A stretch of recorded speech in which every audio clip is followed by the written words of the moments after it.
When I was a kid flying on commercial planes, I remember listening to the safety briefing and being genuinely confused. The flight attendant would be standing there in the aisle, right, and saying, in the event of a decompression, put your own mask on before assisting children or the people near you. You know, something like that. I'm going off the top of the head. Well, as a kid, I remember that sounded completely insane. I remember thinking, wait, so these adults, the ones who are supposed to be in charge and taking care of us, right? Us like elderly and children and things like that, they're gonna sit there and strap oxygen onto their own faces while I'm over here suffocating right by them. It felt completely backwards. And I thought it was extremely selfish. But then as I got a little bit older and I actually took the time to think through the mechanics of it, the light bulb finally went off. Because I realized, what good is an unconscious adult to a scared child? If I'm a child and the plane loses its pressure and the adult next to me spends their next 20 seconds of consciousness trying to wrestle a mask onto my face while I'm over here fighting them or screaming or crying or whatever it is, if they pass out halfway through, now I'm just some panicked, scared kid next to an unconscious adult. Now we're both about to die, right? Worst case scenario, in reality, I go conscious for a few seconds while the adult's getting their mask on. They stay fully functional. Then they put the mask on me, the oxygen hits me, and I wake right back up. Everyone survives. We're good to go, right? So now the flight attendant's safety precautions or safety measures and steps now made perfect sense to me. But I've been thinking about that. And it turns out that the airplane safety community figured something out that broader society constantly tries to ignore. Enforced, calculated self-preservation is the only logical way to maximize collective survival. All right, now I know that may be a little confusing, but hear me out. I'm saying we live in a culture that loves to glorify self-sacrifice, right? We're all taught from a young age that putting yourself first is inherently evil, that bleeding yourself dry for others is just the ultimate metric of being morally good, right? A morally good person. But if you look at the real world, living like that does not actually fix problems, it just multiplies them. So I knew someone through a mutual friend who had this exact issue. They were genuinely a good person, to be honest. They had no malicious intents whatsoever. They just valued quality time and relationships so much that every time they would get a paycheck or come across some money like birthday money or anything, they would immediately just start buying the people around them gifts or taking them out to lunch, you know. I mean, shoot, taking 3 or 4 people out to lunch even. And then every single time it'd be like, hey, I got you. Hey, don't worry about me. I got some money. I'm gonna pay for it. Well, you know where all this altruism led? Massive, crushing financial debt. They completely ruined their own financial stability trying to take care of everyone else. Even though they were being, you know, I'll put in air quotes, a morally good person. But that's what I'm trying to say. That's the glitch in this video. Society praises that behavior as being generous or selfless, right? But logically, what actually happened? Now, instead of one stable person who has the resources to occasionally help a friend in need, now you just have 2 people who are broke. The broke motherfucker that just paid for everyone's meal and the broke motherfucker that just got their meal paid for. Now you can't bail anyone out if you're drowning yourself because you just spent all your money on people who aren't in need, right? Now, whenever you apply this logic to bigger things like politics or foreign policy, people immediately start trying to back you into a corner. The second that you say, well, hey, hold on, maybe America should focus on fixing its own internal problems before we try to play Captain Save a Whole Team America World Police. And the second you try to say that, the second you try to use the mask logic, people jump down your throat and throw out trigger words like, that's selfish, you're being so selfish.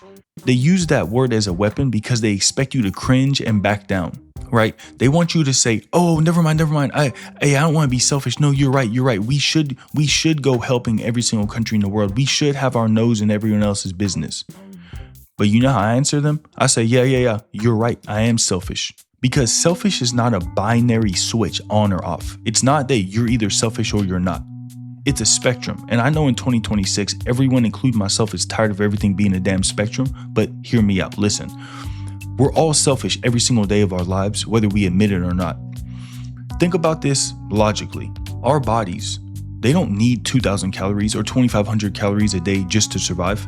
Me personally, I could go to a doctor right now. I could have them run tests on me, give me the metrics to show me what is the lowest possible body weight I could reach before entering an actual medical emergency.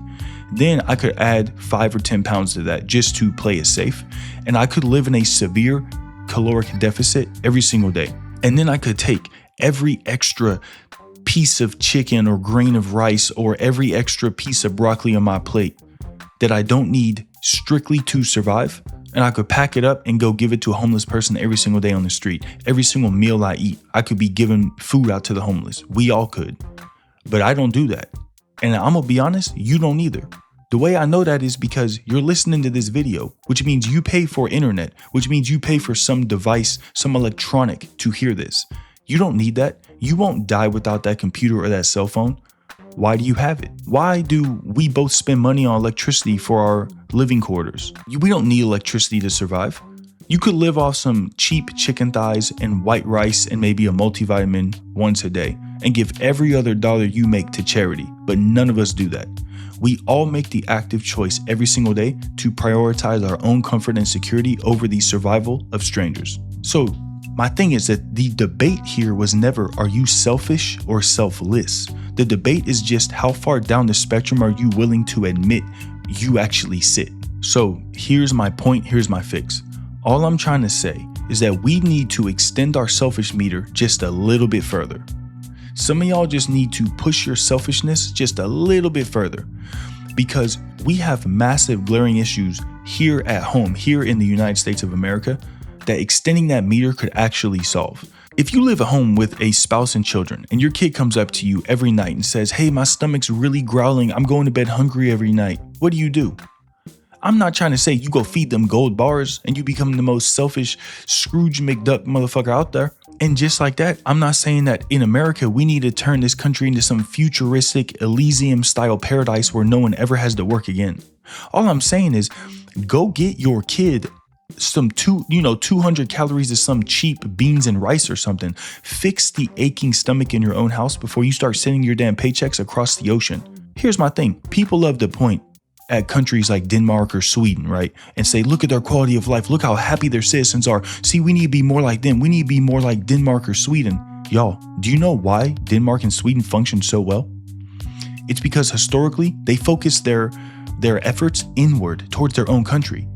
They don't go burn all their resources trying to rush to the entire globe's problems and fix everything in the entire world. They focused on their own citizens and their own borders. What I'm saying is they put their own oxygen mask on first.